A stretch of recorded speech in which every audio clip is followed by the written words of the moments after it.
Welcome to Foxhole Symphony, a podcast about the transformational value of men in authentic community. In our Foxhole, men are equipped to build relationships that foster belonging, accountability, and growth. Stop believing the lie that you can thrive in isolation and instead join us on the journey from broken to whole.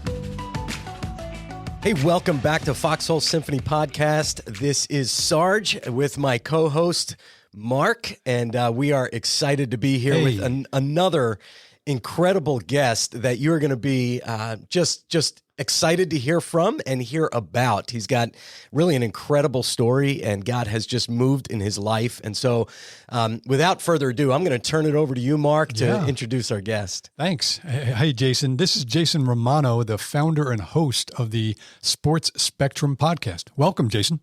Yeah, it's good to be with you guys. Thanks for having me. Jason is a child of God. He's a husband, father, a son, a producer, a podcast host, blogger, author, editor, and social media strategist. Wow. There's a lot there. There's a lot there. All right. Now, hang on, everybody. He's a Boston Celtics, New York Mets, Dallas Cowboys fan. Which Sarge and I can give you two of them. That makes no sense. Right. That just doesn't add up. I can explain, guys, whenever you want. I can explain. Well, we do need an explanation. And I know a little because of the book, but let me just say this about that. We were right when I showed this to Sarge. He's like, Cowboys. Well, and we don't usually grade biographies, by the way. We don't usually stop in the middle and do this. But go ahead, tell us why you're a Boston and Mets and Cowboys fan. Yeah, so my sports teams came to place when I was young. So at least I'm not a homer, right? Like I picked my teams when I was 6, 7, and 8 years old, and I'm 40, almost 49 now, and I'm still a fan of those same teams. So I haven't switched allegiances. I picked the teams when I was younger. My love for the Boston Celtics stems from my father. My dad loves the Celtics, and it's very few things that I took away from my dad and wanted to keep, which we can get into in terms of my story. But that was one of them. I fell in love with a player named Larry Bird when I was a kid, and he's my basketball hero, my sports hero, one of them. French Lick, French Lick, Indiana's own. Gravitated towards the Celtics when I was probably 7, 8, 9 years old. My first love was the Dallas Cowboys, and my dad's a huge New York Giants fan, big Giants fan. My middle brother is a Philadelphia Eagles fan. So something happened in the football realm when we were kids. My dad would watch the Giants games all the time, and Dallas was on a lot. They were on against the Giants twice, and then they were always, it felt like that doubleheader second game. Yeah, CBS. Locally. Yep. Exactly, as a kid. And so I said, Dad, when I was probably 6 years old, I told my dad, I said, that team with the star in the helmet is pretty cool. I think I'm going to root for that team. And my dad tried. He's like, no, we don't root for that team, Jason. Yep. We root for the Giants. And I'm like, I don't think so, Dad.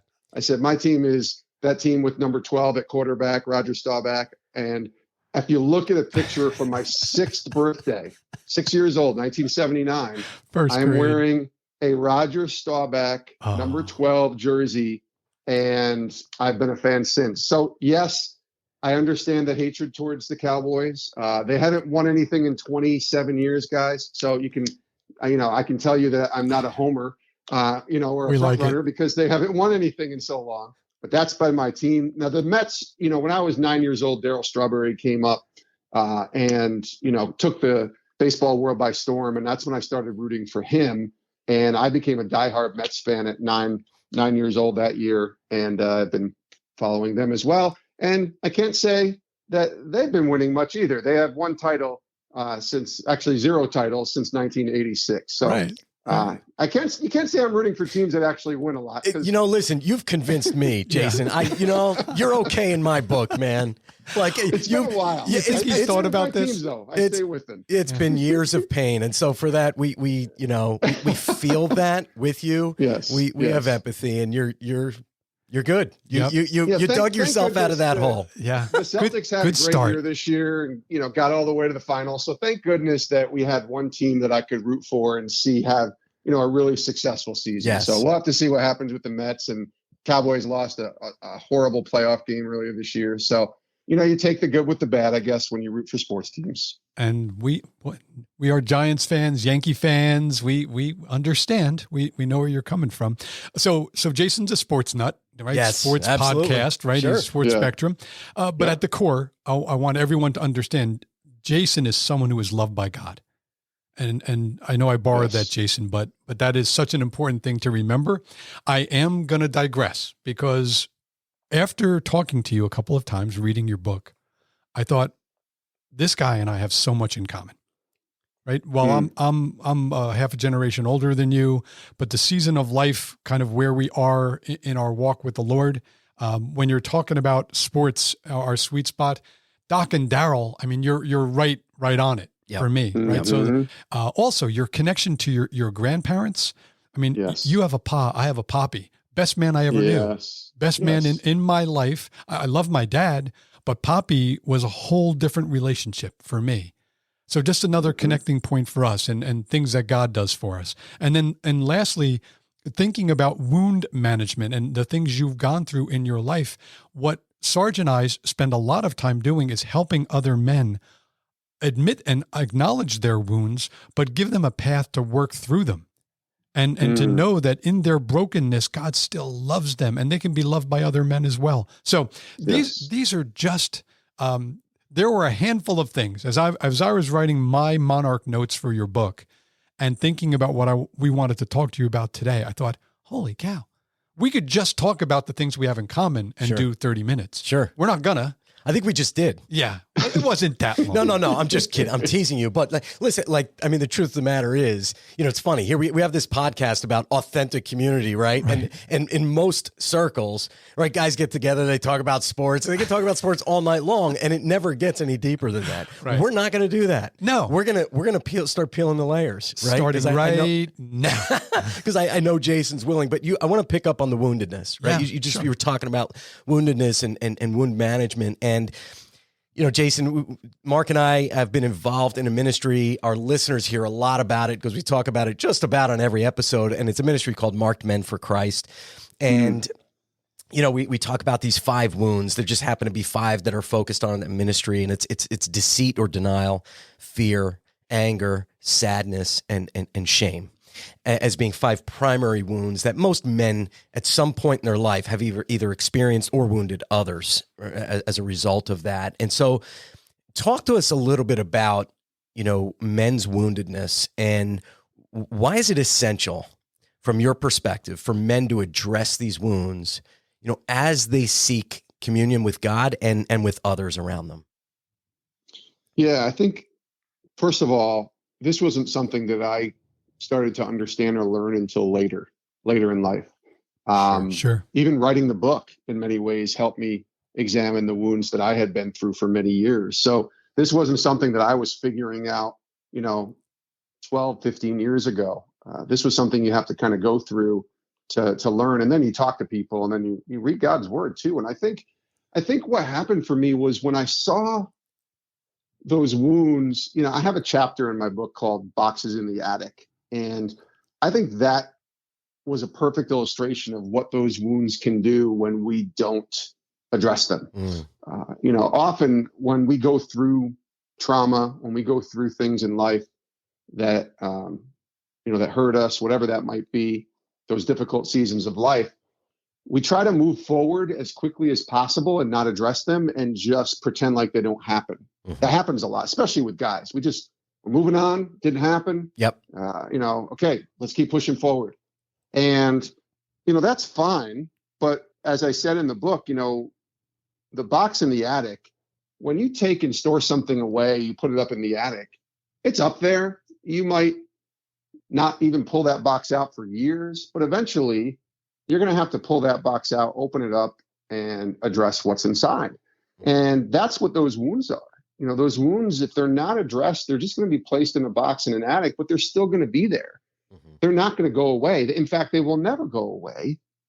So I think the quicker and as soon as you can, acknowledging that those wounds exist and then finding community, certainly, a relationship with the Lord is of utmost importance to deal with those wounds. But man, I think the real game changer is when we become vulnerable and open enough to talk to people we trust in our circle. Yeah. And let them know these wounds are there. Yep. In some cases, still bothering us. You know, we're still struggling with them.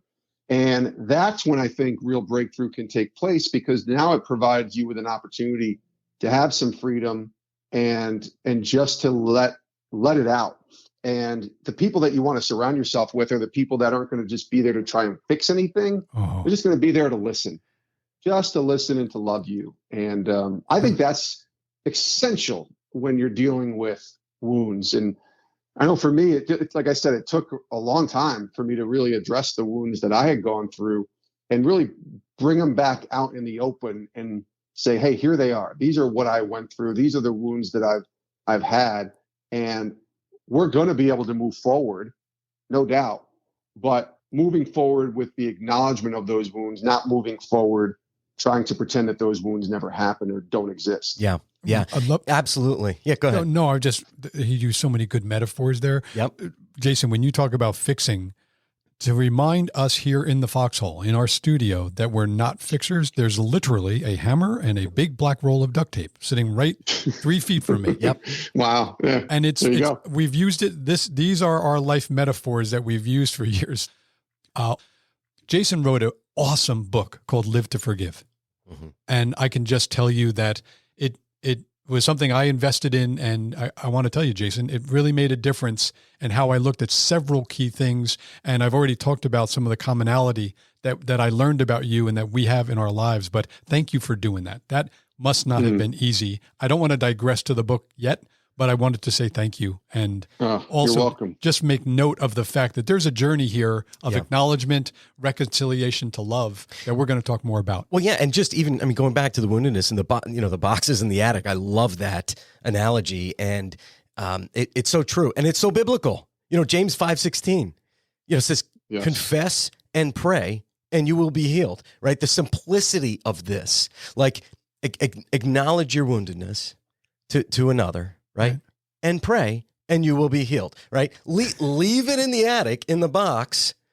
You could pray all you want, may or may not. I don't know. Maybe God will do that, but the path to healing is clear in James 5:16. I was going to say it's the path is up those stairs. Go get those boxes. Yeah. And it's it's that confession and community. So before we get into the book, because I know Mark, he's got so many things he wants to talk about there. I want to just take a little bit of a left turn. You worked before Sports Spectrum. You were at ESPN yes, for a number of years. How long were you there? 17 years. 17 years as a producer at ESPN, which is so cool. That's my dream job, man. I really get that. I'm like, oh my gosh, probably a lot of people's dream job. And meanwhile, Jason's like, not every day. Be careful what you wish for, right? Sarge just wants the tickets. That's all. Be honest. So it's just a cool environment. I have a friend who was an accountant for ESPN for a number of years, and I thought even that was cool. I'm like, I'll be an accountant for ESPN. That's fun, But it's in nowhere, Connecticut, though. Right. Go ahead. Sorry. But you made a move, a pretty brave one, from ESPN after 17 years to Sports Spectrum podcast full time. Yes. How many years ago was that? 5 years okay, ago. That's what I thought. So 5 years ago. Tell us about that transition. And just that step in your professional life, in your career, and how did that kind of trickle down into the other areas of your life, your spiritual? There's got to be financial implications, emotional implications. What took place there? Well, all of what you just described happened. It was somewhere around 2015. I was at this conference. I wouldn't even call it a conference. It was a small gathering of maybe 40 people who were social media managers and producers in faith-based organizations. And I was there representing ESPN, but also as a believer, as a follower of Christ. And I was the only person in this gathering of 40 or 50 people that worked for a sort of secular company. Huh. Everybody else was doing the same job I was doing, but for a faith-based organization, a faith-based nonprofit, a church, something like that. And I saw what they were doing, and it started really, I don't know, the Lord just kind of started saying, hey, isn't that neat that you could do this kind of work, all the skills that you have, but do it for a greater purpose? And I started thinking, okay, I love ESPN, like you described. It was a dream job. There were very few real bad days going to work and covering sports. But that day I walked out of there. It was in Nashville, Tennessee. And I thought, wow, wouldn't it be interesting to do kind of the work that I've done for the last 15 years, 20 years, really, if you count local radio. I said, wouldn't it be interesting to do that, but in some kind of realm where I could do it for the Lord? And that's just a thought that came into my mind. It wasn't anything where, I started automatically just making moves at that moment. Yeah. But I will say somewhere at the end of that year, that's when I really started thinking, God, do you want me at ESPN for the rest of my working career, or do you want something else? And I just kept sensing that he wanted me to do something more for him, something more for him. And I don't know what that meant. It might have meant not leaving ESPN. But after just spending a lot of time talking with different people that I trusted who were believers outside of ESPN, I didn't really talk to anybody within the walls of ESPN about this. I just said, listen, am I crazy that maybe God is impressing on my heart to leave ESPN and find something else? And most of them said no, thankfully, that I wasn't crazy. But they said, you need to pray about it and just be careful. One particular person said, be careful, because if you leave, God's going to blow the doors open for you in a way that's going to just blow your mind. And I kind of shook my head. I'm like, how is that even remotely possible? Look where I am. I'm at ESPN. Like, if I go anywhere, it's a step down. Why would he blow the doors open? Right. Yep. Right. And so, but I kept that, thought in the back of my mind and stored it in the box and put it in the attic, right? Just like we were talking about earlier, in a much different way. But then I came across a friend of mine named Steve Stenstrom, who is now my boss. And him and I were kind of friends on social media, and we got on a phone call, and he was sharing with me about his ministry that he oversees called Pro Athletes Outreach. And we're just talking about it. We got to know each other. And I told him about what I was thinking. And he said, well, maybe there's a spot here. Let's just keep talking. Steve is very much a trust God with the timing and, not make hasty decisions type of guy, which I really love about him. He's very patient. He lives out the fruit of the Spirit in so many wonderful ways. So Steve says that. And then, I don't know, 8 months later, I get a call and he says, hey, we just acquired Sports Spectrum. Now, for those that are listening and for you guys, Sports Spectrum's actually been around since 1985. Right, the magazine. They've been around a long time, the magazine. This is the same company. And amazing. The magazine is still going strong today. But when they called me, they said, we just acquired Sports Spectrum from previous owners. And, I know what you mentioned earlier. Is this something you might still be interested in? Because we think you could be a good fit here. And so as we started talking, it really made sense. They wanted me to host a podcast and start a podcast with Sports Spectrum. They had their magazine that they wanted me to help continue leading, as well as our website, and kind of get that up and running. And I thought about it and I'm like, this is perfect. Let's do this. Let's go. And then they made me the offer and they were like, okay, we don't want to push too quickly here. How about we try this on a contract basis for 1 year? And unfortunately, the best we can offer you is 40% less than what you're making at ESPN. It's a contract job, no benefits, and you would work remotely. We wouldn't ask you to move, but eventually we might ask you to move. And they're based in Colorado. So all of that being said, when I went to my wife and we had this conversation, needless to say, she wasn't ecstatic over what was happening here as far as the offer. So we're walking through a lot of this, but it's the first time in my life, guys, where I really felt like the Lord was, and I haven't heard any kind of audible voice, but I really felt like the Lord was speaking to my heart and saying, just trust me, just trust me, just trust me. And so I went to my wife and I said, listen, if this is not from God, the doors will shut on this really quickly. This will crumble right before us. It won't be good. I said, but if it is from God, he's going to take care of us and the doors will stay open. Wow. And we'll just continue to walk in obedience. Now, again, it was a 40% pay cut. So financially, there was implications there. There was the potential travel that I would be doing, a lot more travel. But it felt like God was saying, this is what I've been preparing you for the last 20 years. Sure. At ESPN. And so thankfully my wife and I, after praying, she saw the opportunity, and she's like, all right, if you want to do it, I support you. So I made the decision, and I left in February of 2017, left ESPN to go to Sports Spectrum. And guys, you never know God's plan really until you look back. And it wasn't for probably another 6 months to a year that I looked back and started to see what he was doing here. Sure. Not just through Sports Spectrum, but through opportunities to speak, through opportunities to share my story. I still wonder why people are interested in my story, but to share my story and then to write 2 books. And when I saw what was going on, it was almost like God was saying, see, I told you to trust me because I have bigger plans than just Sports Spectrum. Although my primary focus for my job right now is truly Sports Spectrum. I love what they're about, and I want to grow that as best we can. But I also see the Lord was opening up some other opportunities here that I could never have imagined. And it was hard. I mean, it tested me from a faith perspective. It's the first time I've ever truly had to place my faith in Christ and just say, God, I know that you got this, and I'm going to trust that you're going to see us through.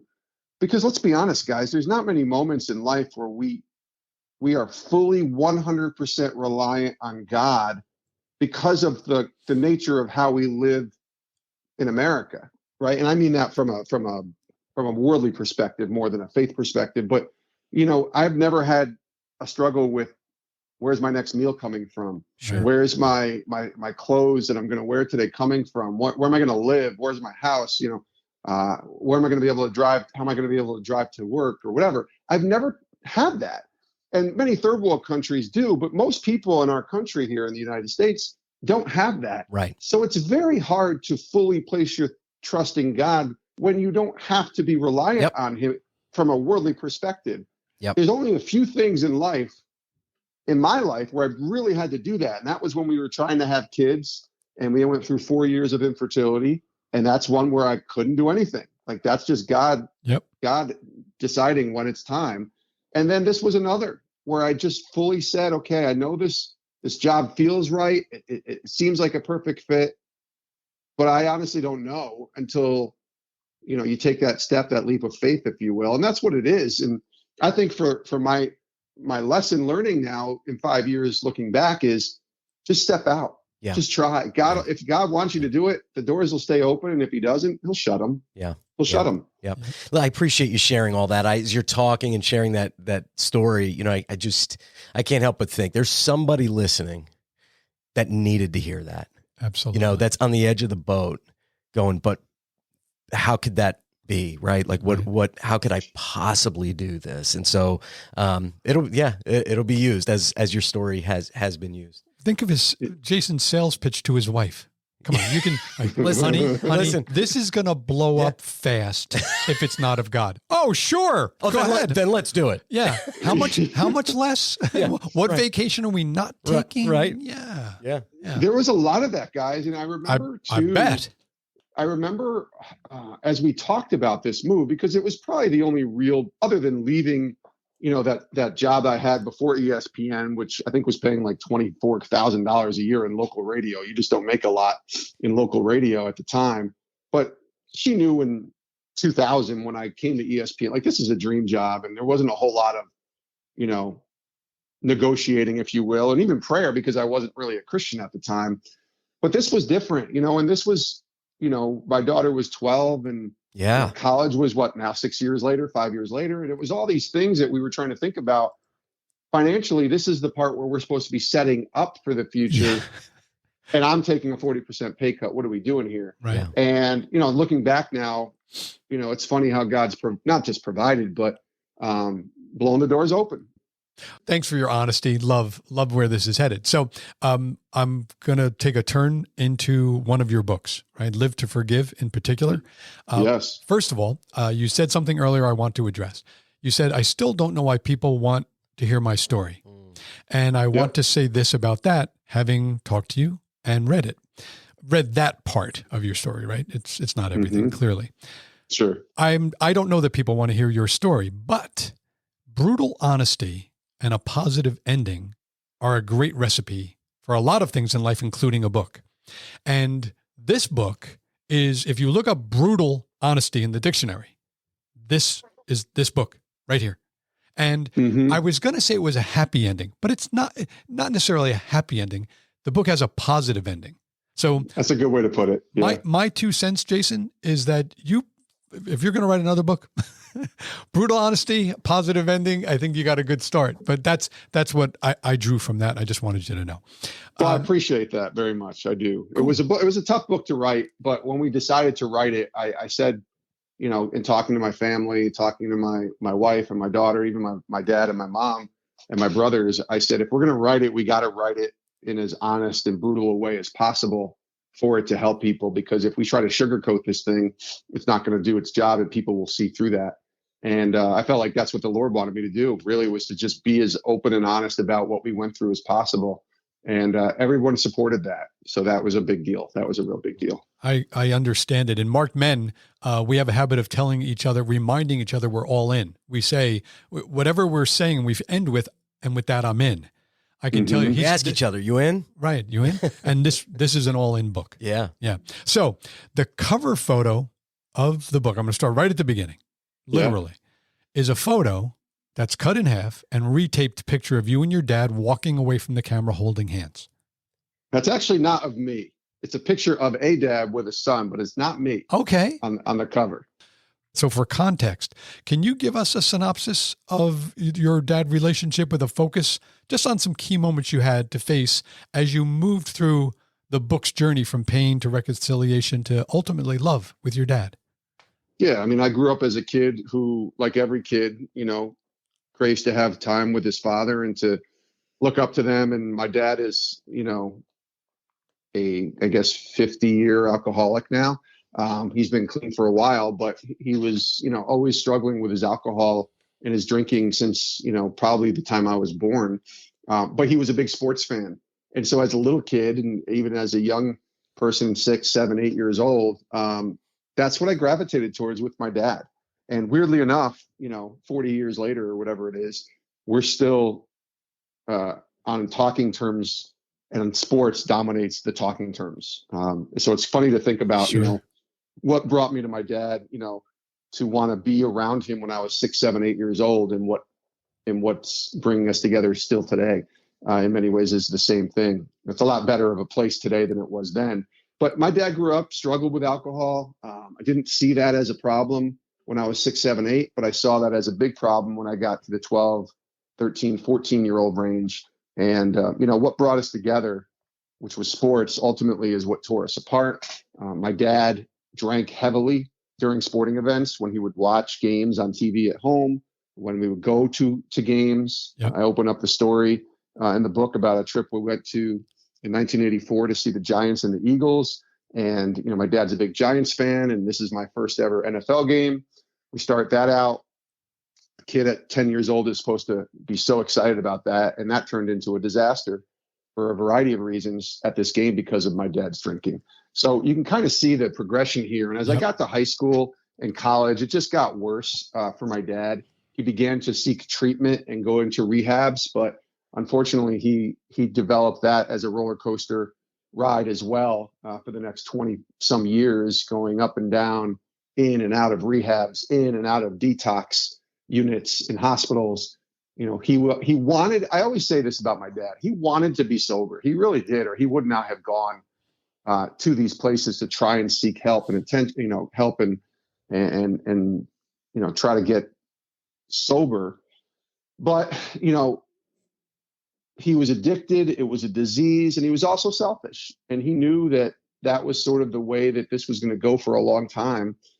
He chose his drinking, and he chose his own sort of self-gratification over his 3 sons, over my mom, who they divorced in 1979, over his second wife, Patty, who they divorced, you know, I think in the 1990 or 91. So, you know, he went through a lot. And as I got older, and as I started getting into this journey of broadcasting in ESPN, I started to separate myself from him. I think moving to Connecticut, when I got the job at ESPN and he was still in New York, helped me a little bit deal with what was going on with him, because he was in New York 2 hours away and I didn't have to see him too much. Sure. But that also meant we had to talk on the phone to maintain a relationship. And those calls were sometimes pleasant, but oftentimes not. And I call them those dreaded phone calls. That's actually one of the chapters in the book, because they were just horrible conversations that I had to have with my drunk father, who was calling me terrible, terrible names, who would call my family. He would never want to admit this. He knows this. Because he's signed off on everything that's in the book. But the words that he would use directed towards, my wife, towards my brothers, towards my mom, I wouldn't wish my worst enemy to hear those words. So he was very verbally abusive, never physically abusive, but that was kind of what we went through. And it wasn't until I was, I think, 40 years old when he was able to finally begin a journey of sobriety, where I was able to begin a journey of forgiveness. Those coincided around the same time. And I had a lot of bitterness, guys. I had a lot of boxes in the attic. I had a lot of bitterness, a lot of anger towards my dad, anger that I really didn't address for many years. But it came to a point where I was able to begin to see my dad the way that Jesus sees my dad, which is with love, with empathy, Sure. and to know that God loves him just as much as he loves me, no matter what my faults are or what his faults are. And when that happened, that's when I was finally able to begin a journey of forgiveness for myself, but towards my dad.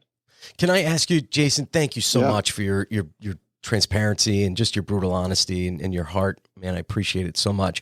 Who helped you, through that time, that transition, as you were processing that? Because you mentioned you had a lot of bitterness, right? Like, how did that get processed? I don't know where you were spiritually at that time, but was there a foxhole? Did you have a group of people that what did that look like? Or was it a counselor? How did you do that? Yeah, I wish that I had counseling. I could tell you guys that I went and saw a counselor. I did when I was younger. Like, my mom took me and my brothers when we were 14, 15, 16 to therapy, we called it at that time, once a week. And she would take us to this family therapy session. It was so annoying and boring. And, I'm 15. I don't want to go to therapy. I'm like, leave me alone. Let me just live my life as a teenager. But I realize now that was amazing that my mom did that, because she wanted her 3 sons to not end up like their dad. And that's the only therapy I ever really went through. When I was going through that time of forgiving my father, by that time, I had been a Christian for about 10 years.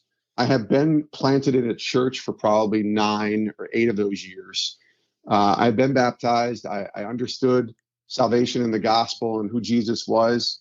I began that journey of raising my daughter the same way. My wife is a follower of Christ. But for some reason, it was hard for me to truly forgive my dad.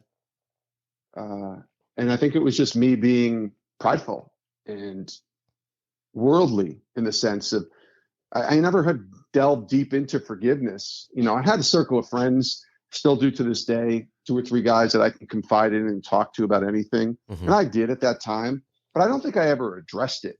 I would tell them things that I was going through. There's a story in the book in a time when I went to Pittsburgh with 2 buddies of mine on a guys trip to see the Steelers. Speaking of your boys, the Steelers play I think it was Washington in October of 2012. And we took a guys trip, a weekend trip out there just to see the stadium and experience Pittsburgh. And, I remember my dad calling me that weekend, just completely wasted, and again, swearing at me, especially when I would accuse him of being drunk, which was not a good thing on my end, but I always knew what he was.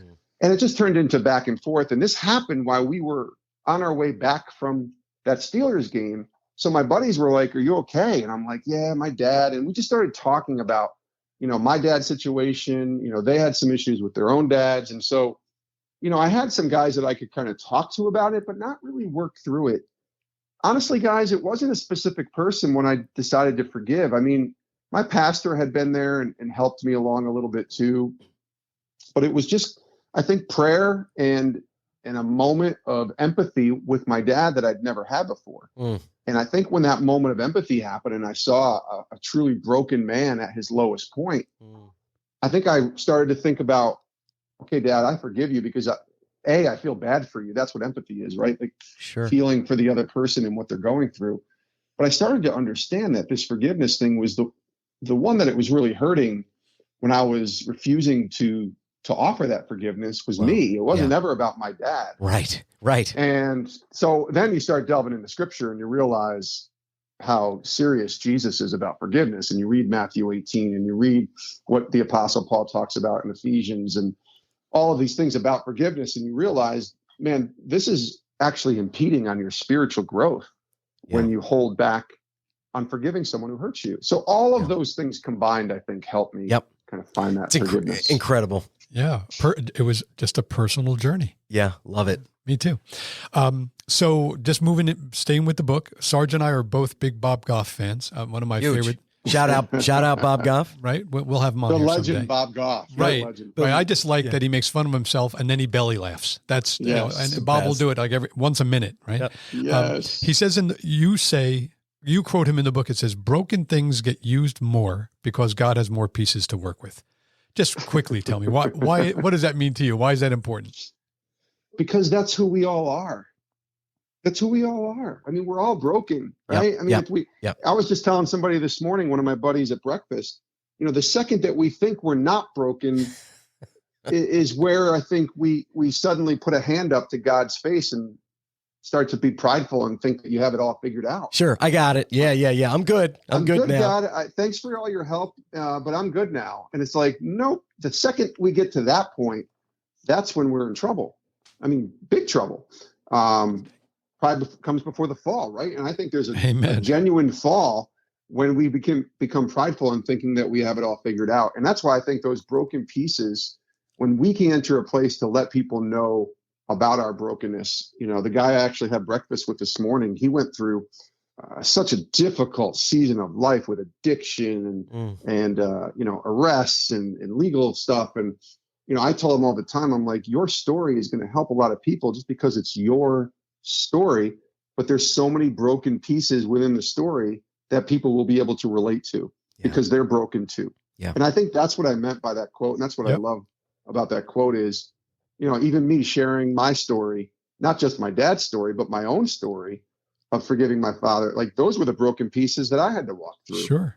And continue to walk through. Let's be honest. I mean, I didn't write a book and suddenly, guys, I'm all fixed. I'm all good. It's still a journey. Like you're still walking through it, and I'm in a much better place than I was. Yeah. But that's why I continuously wake up every day and remember how broken I am, and why God's word sits right next to me. I'm actually holding it right now in my office, and why I need to spend that time in relationship with Him, because He's the only one that's perfect. Yeah. Amen. So, thank you. That's awesome. I want to turn the conversation back to sports a little bit because I'm just chomping at the bit. I'm itching. I'm itching for more sports, and but particularly your podcast. Like, I mean, you're in this world of now professional sports with believers, specifically with followers of Jesus, and there's this kind of public perception. As we watch games, Mark and I are big Yanks fans, right? And so we watch the walk-off, home run and the player rounding third, as he approaches his team at home plate and he just, he sticks that finger in the air and just points up, right? And some people maybe don't even see it. Others go, yeah, right. Or, still others maybe go, oh, wow. Oh, he's pointing to God. He must be a believer. Right. And so like, oh no, my wife's in the top row. Yeah. Or that, and tell us a little bit about that. I mean, clear up some of the misconceptions maybe about faith in the sports world for us. There's definitely people. Go ahead. I was just gonna say, what's real, what's phony. What have you seen? I mean, as you're, right up with these athletes. Yep. Yeah, there's definitely the people that point to the sky when they score off of a walk-off homer that probably don't have a relationship with the Lord. I'm not going to ever judge anybody's personal relationship. Sure. But I've definitely seen people. You try to evaluate people off the fruit that they bear. That's how I look at it. Yeah, and if you're not bearing any fruit at all when it comes to your faith, even though you're pointing to the sky, I would challenge that. Yep. But I've gotten to meet a ton of athletes and a ton of coaches, and there are many who are genuine and love Jesus and want to share and live out their faith as athletes. So there's a lot of people to root for. We try to write about those people, at Sports Spectrum's website, sportspectrum.com, or in the magazine. I try to interview and have conversations with those people. And there are others who, the good thing about what I get to do now is everybody's on a different path in their journey, or not even a different path, I should say. It's a different spot on the journey. The path is to Christ. And so everybody who we talk to, for the most part, is on that path. Yeah. But some people are at the beginning, some people are at the middle, and a few people, not many, but a few that I've talked to who are in their, older years are towards the end. Yeah. Yep. But they're all on the same path. It's just, you got to remember that some are just starting out. Sure. Some maybe have been Christians for their whole life, but have really never delved into scripture or delved into the deeper relationship or the surrendering of self.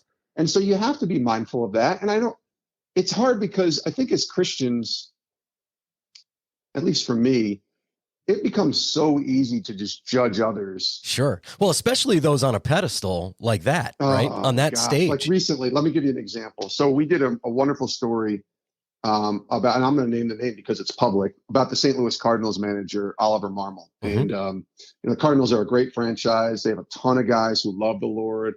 Ollie and his wife are wonderful people who love Jesus. I know this for a fact.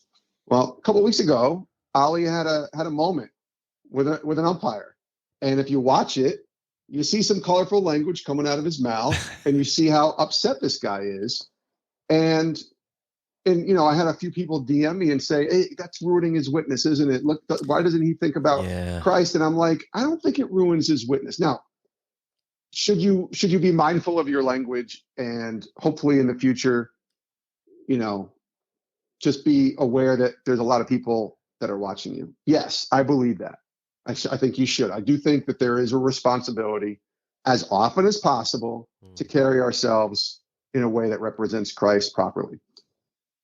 But sports brings out the worst of us sometimes. And if you're a competitor, that's going to happen. I mean, it's going to happen. It's happened to me, just playing church basketball 10 years ago. It's happened many times. I don't know his background or if he was a believer before, whatever age, but I know I used to curse like a sailor, and I used to not represent Christ well way before I even knew who Jesus was. Yep. So I think part of it is, when you're public and you're on a pedestal and you're out there, you want to do your best. I hope I get to interview Oliver Marmol someday, and I want to ask him about that. Not in a judgmental way, but just in a those are probably moments, I think, if he ever looked back and saw that maybe in the short term he's happy about because it might motivate his team, but in the long term, maybe he's not. Sure. I don't know. Sure. Yep. Sure. But you try to do your best. I mean, it's happened with people like Stephen Curry that we've featured on Sports Spectrum. He loves the Lord. He has a great testimony.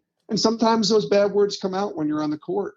And, I used to judge every single Christian who cursed in the harshest way back, when I was a new believer, because that was something that I had to work through. Right. And God delivered me from. Yes. So I was like, all right, I'm not cursing anymore. So I guess all Christians should never say one single bad word ever. Right. And right. when you did, you were a terrible Christian, or maybe not even a Christian at all. So I went into this full-on judgmental mode. Right. Why can't they be strong like me? Yeah.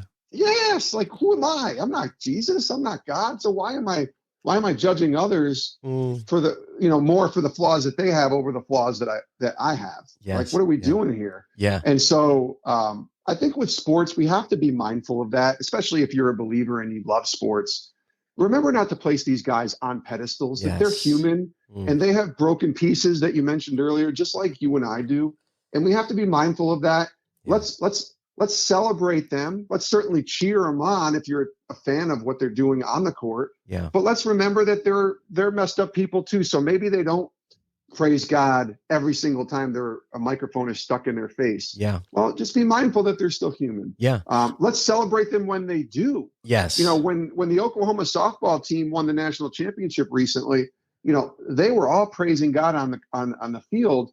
And that's wonderful. Let's celebrate that. Yeah. But maybe a few of them don't believe in God. Well, let's not go into full judgment mode on those people, or the ones that are Christians that maybe don't give God the glory every single moment. I would hope they would, but maybe they don't, and that's okay. Like, we just have to be mindful of how we view sports and take it with a grain of salt. Jason, thank you, man. What a great message. And just you obviously have a mature faith and, a heart of grace that God, through your journey over time, right, God has given you. And thanks for sharing that. I want to look at the other side of the coin for a second. In the sports world, as we keep these professional athletes under a microscope for just a moment. But truly, because they are right. Like, yes. They are on a stage, right? And so, for the professional athletes or coaches or whoever it is that you interview on a regular basis, they're dealing with, many of them, fame and fortune. And yes. How does that play a role in their ability to truly be authentic? So almost like on the other side of the coin, right? In other words, do you find that they need to be someone for the camera? I see that. Since the spotlight is always on them, and, maybe, aren't their true selves. Talk to us a little bit about that. I've seen that. I've seen guys who, who I've met behind the scenes that are, great guys that love the Lord, great gals that love the Lord. And then you watch them on TV or they go and then, they're not the same. And I'm like, we have to be mindful, and I think I've heard people say, listen, I've even had people say this to me. I love your show. I love what it's about. I just can't do it because it might affect, the bottom line, or, we have to be, I have to be mindful of what I say. And I'm like, that's a shame. Like, that makes me sad, I think, because I want people, not we, but I want people to be their authentic selves. And if you're a follower of Christ, that's the lukewarmness or the, hot or coldness or the, the two-faced things that the Bible talks quite a bit about, to not be ashamed of what you believe. Just for our listeners, I don't ask these questions to judge any one of them on either side, right? Yeah, but just to understand the pressures and the dynamic of, being on that stage, right? And being under a microscope and a magnifying glass, and just some of the complexities that come with that. And you've been so close to that, but great perspectives. Thank you for sharing all of that. For sure. Yeah. It's an interesting time too, right? With social media and the advent of you being on a stage or having a platform. Yep. As athletes, all you have to do is do that, and you're on a platform. And I think I watch more closely. I would take out the word judging, because I try not to judge, but I watch a lot more closely now how those that I see are followers of Christ carry themselves, because of the spotlight that's on them, and because of the way that when you publicly declare your faith, there could be some people that attack. Sure. Some people that come at you. Yep. It's a risk. Yeah, that's absolutely right. It's very much a risk, but God calls us to be unashamed. Yep. Jesus says to seek him first and to live a life that's devoted to the gospel. And so that's what, if we're going to make this choice to follow Christ, and that's what we're called to do. And if we don't want to do that, then we shouldn't even follow him. Like he says, you're in or out. Like it's not, it's not a halfway in, kind of thing. It's not you're dipping a toe in the water of Jesus. Like you're in or you're not. Yeah, and it's not, and he's not calling us to this life of safety and security, right? No, and that's all. No. That's a whole nother, He says you will have an episode trouble in this world. Yep. Right. He says that in John 16, but then he says, I have overcome the world. I will be with you. I will walk alongside with you. I will never leave you. So that's what we have to live by and hang our hat on. Yeah. It's a tough sell. It's a tough sell. Evangelistically, it's a tough sell. Like, hey, come on, join me for this life of pain and suffering. But you won't be alone. Yes. You won't be alone. And so I think, unfortunately, we've fallen short. We, the church, in many respects, have fallen short in that respect, and absolutely kind of sold people a bill of goods and said, like, sung the kids' church song and said, come on, it'll be great, and it's tough. It's tough. Yes, It is. It's tough, but well worth it. Brutal. Well worth it. It's a great segue for our next question, because this journey that we're talking about, we lament all the time. Jason Sarge and I have been walking together for 15 years, maybe more now, and really have done the mountaintops and we've done the valleys. And we understand that we believe strongly you must have a foxhole. Yeah. You've got to have a safe place with other men specifically that believe what you believe, an authentic place where you can be yourself, you can get some accountability, you can get some Christ-like love. I want to ask you, who's in your foxhole? Where do you This is find my foxhole. authentic Christian community today? Yeah, it's in my church. That's number one. I'm a big believer in. I know the church has the big C church has failed on so many levels because we're human again and we mess up. But that little C church, that Hillside Community Church that I attend, each and every week here in Bristol, Connecticut, my foxhole. I mean, it starts with my two brothers. Thankfully, I have two brothers who I'm best friends with. They don't live where I live, so I don't see them every day. So the guys that I live with and see, in my life each day, each week, those guys are in my foxhole. And that's, I think of Scott and I think of Jay and I think of Josh and some of those guys, Sean, that are in my foxhole from church, and my guys that I can talk to about anything. And then I have my brothers, Chris and Damian, who, even though they're in Florida and I'm in Connecticut, and I get a little jealous between the months of November and April, those guys are in my foxhole 110%. Awesome. And my favorite people in the world are my two brothers, outside of my wife and my daughter, and love spending time with them. And I'm going to get to see them in a couple of weeks. And just, they're my foxhole guys. They're the guys that I can go to about anything at any point. And I think they all know, every name that I just mentioned knows that they can come to me for anything that they're going through. And I would be there, in a heartbeat for them. So, yeah. Awesome. Thank you. So for our listeners, again, we've mentioned Sports Spectrum quite a bit. And so Jason's got an awesome podcast, a Sports Spectrum podcast. You should check it out, especially if you are a fan like Mark and I. If you like sports, you follow any of them, really. I mean, anything from college to professional sports and every sport in there. If you're a cricket fan, I think there's probably an episode for you. I can't promise it, but perhaps. And we haven't had a cricket. I'm just going to say the only one. Oh, okay. Then I take that back. But now we'll have one. Though. Yeah, exactly. He'll We've find had a one. rodeo guy on. We've had rodeo. Think of the other sports. Rodeo. We've done rodeo. Done badminton.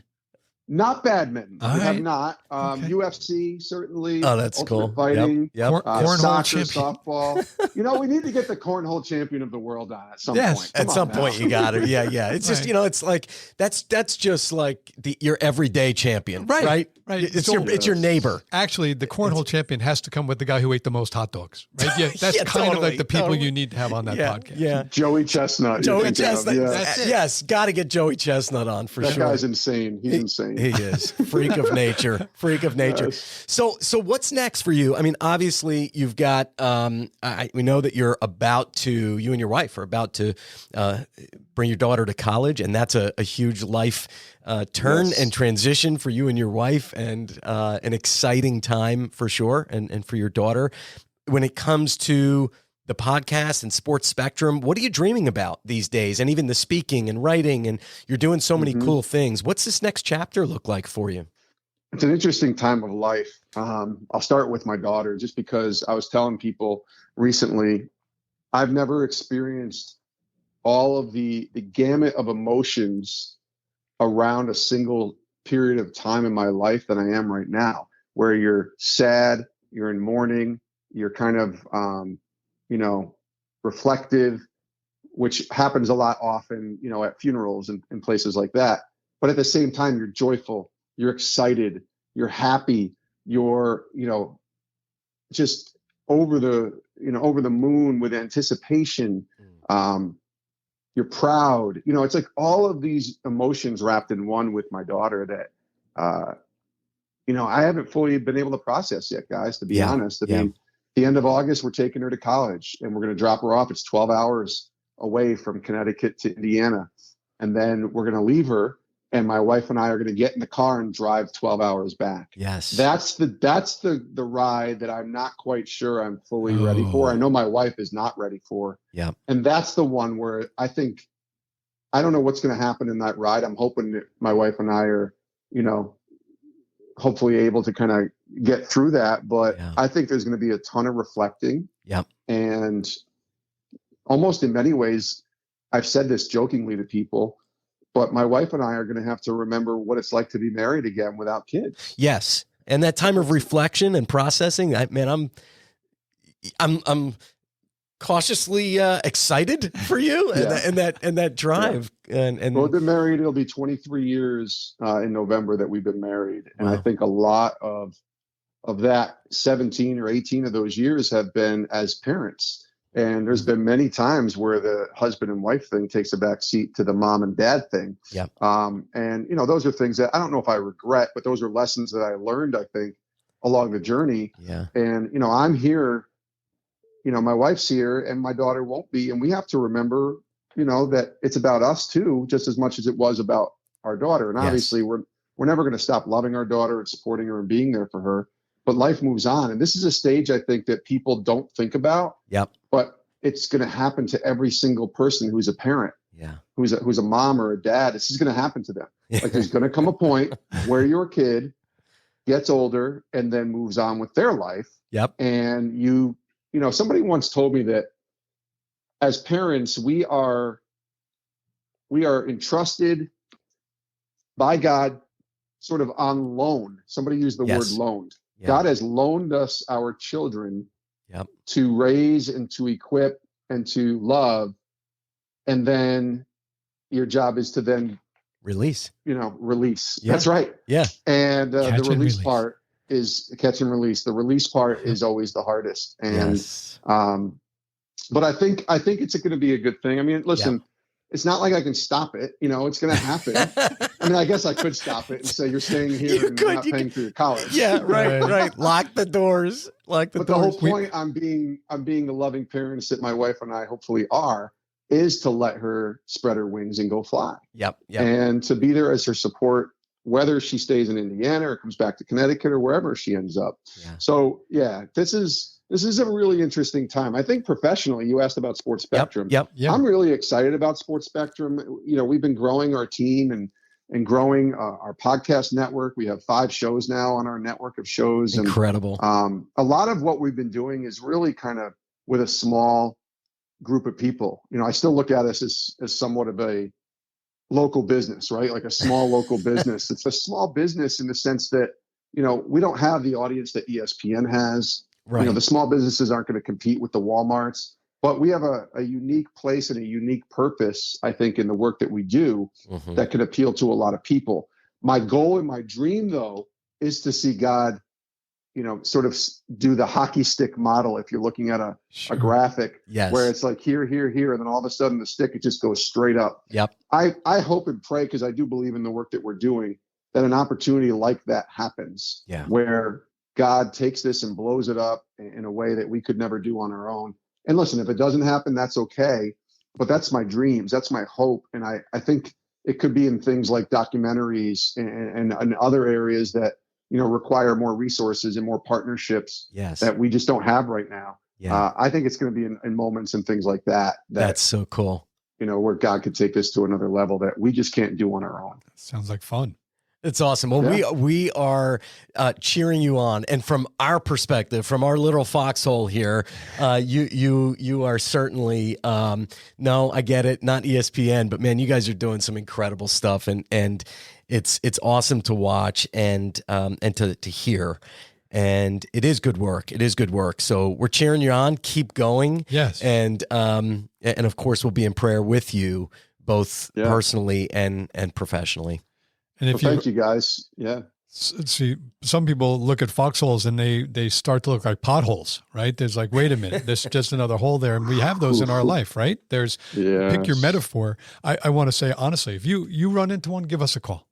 Anytime. Yeah. We will pray with you in a moment's notice, because this has been a great conversation. It has. Thank you so much for being with us today, for taking your time. You're a busy man, and we really appreciated it, and just appreciate your investment of time.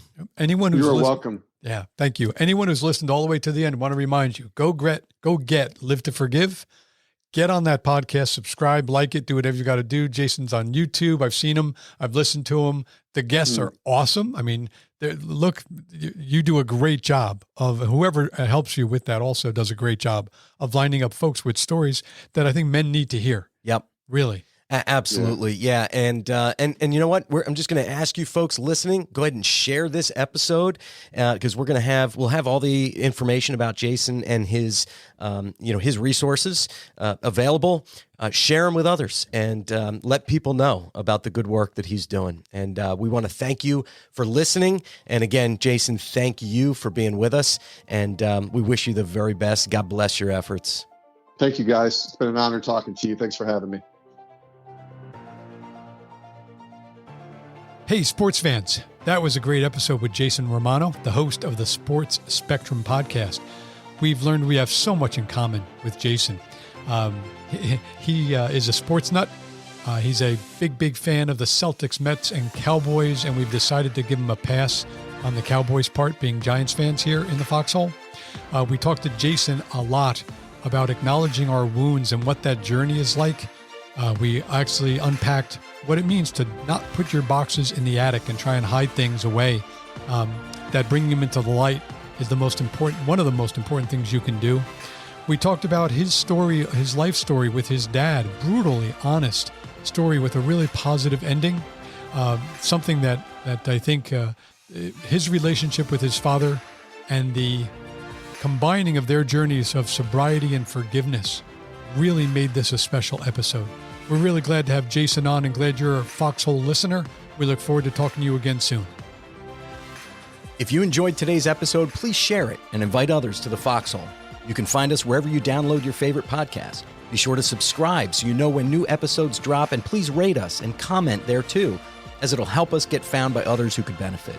Find, follow, and like us on your go-to social media networks by searching Foxhole Symphony, or visit foxholesymphony.com to make it super easy to find us. Drop us a line with feedback, questions, topic requests, who knows? Maybe you'll be a guest on a future episode. In the meantime, prepare to move, embrace discomfort, and just be you.